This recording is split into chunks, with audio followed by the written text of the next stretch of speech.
Oui, bonjour à tous. Je vais vous lire un petit texte, puisque aujourd'hui, 5 juillet, nous rendons hommage aux victimes du 5 juillet 62 à Oran, devant le monument des martyrs de l'Algérie française. Nous sommes aujourd'hui le 5 juillet 2020. Aujourd'hui, comme hier, nos compatriotes se préoccupent des vacances qui s'annoncent si bien, comme il y a 58 ans, après avoir fait leur devoir de citoyens et voté l'abandon de départements français, jetant sur la route de l'exil des centaines de milliers de Français et laissant à leur sort prévisible des milliers de soldats musulmans dont le seul tort était d'avoir cru en la France. Il y a 58 ans, malgré un cessez-le-feu fantôme et des accords inexistants, les populations comprenaient le message en lettres de sang qui leur était envoyé. Partez. Les assassinats, les enlèvements sous le regard distrait d'une troupe déjà sur le retour et dont les instructions étaient de regarder ailleurs, ne laissaient plus aucun doute sur la volonté de respecter des accords qui nous garantissaient la sécurité de nos personnes et de nos biens. Mais certains, trop pressés, ne pouvaient plus attendre.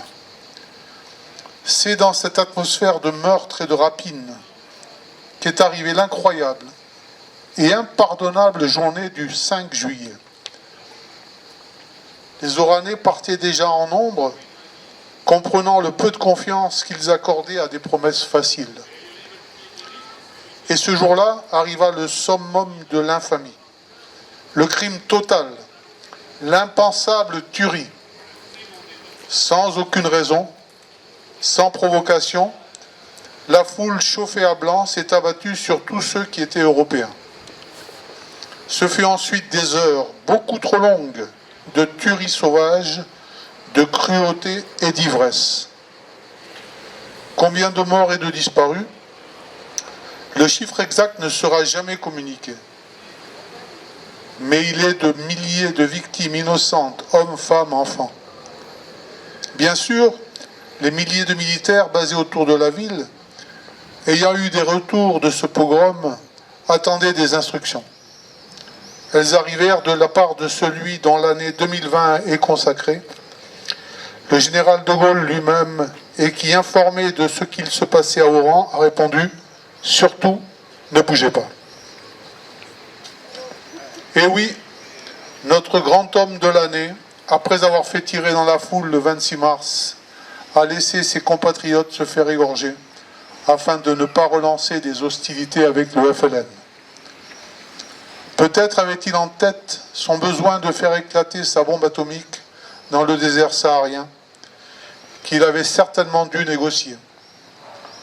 La grandeur de la France était d'avoir l'arme atomique.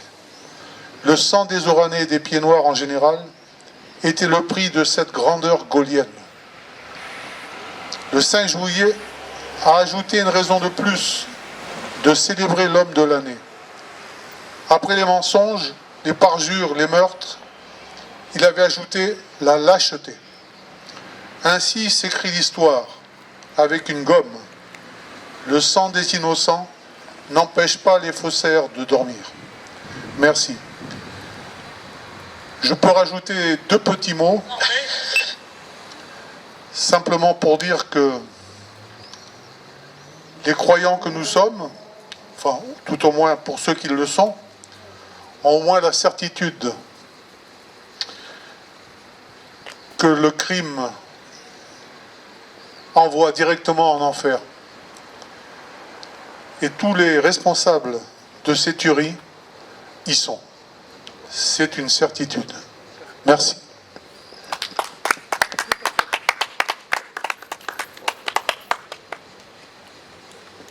Je pense maintenant que nous allons procéder.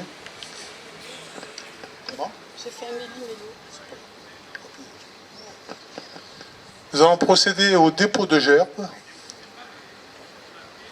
Nous sommes toujours conscients qu'il faut garder dans nos cœurs le souvenir de ces gens dont nous sommes les seuls à nous souvenir. Merci.